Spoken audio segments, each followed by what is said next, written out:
In today's video, I'm going to teach you how to create rules in Outlook. Whether you're looking to organize your inbox more effectively or automate sorting tasks to save time, setting up rules in Outlook can be a game changer. Let's dive into the process step by step to ensure you not only understand how, but also why each step is crucial. First, open Outlook and locate the toolbar at the top of your screen. In this toolbar, you'll find an option labeled Rules. Click on it to reveal a drop-down menu. This menu provides various options for how you want to manage your emails, and it's an excellent starting point for keeping your inbox tidy. Once you've clicked on Rules, look for the Create Rule option in the menu and select it. This selection opens up a new dialog box.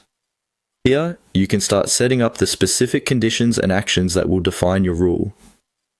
The beauty of creating rules in Outlook is their ability to cater to your individual needs, so don't hesitate to customize these settings to suit your unique workflow.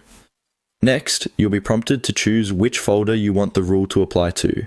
You could select your main inbox, but you might also have additional folders set up for different purposes, such as projects, clients, or particular categories of emails. Selecting the appropriate folder will ensure that the emails you're targeting are managed exactly as you intend.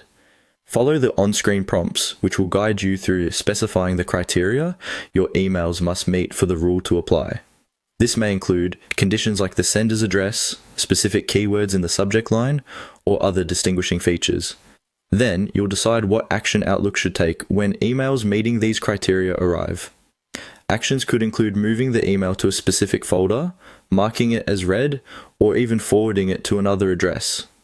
As you fine-tune your rule, take the time to review each section to ensure it matches your objectives. Sometimes, it can be helpful to test the rule with a few sample emails, just to confirm that everything is working as you expect. And remember, rules can be edited or deleted at any time, so if you find your needs change, you have the flexibility to adjust accordingly.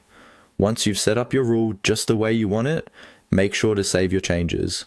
With that, you'll have successfully created a rule in Outlook. This new rule will help you streamline your email management and make your day-to-day communications just a bit more efficient. So, go ahead and start setting up your first rule today. That's all there is to it. Thanks for watching, and happy organizing!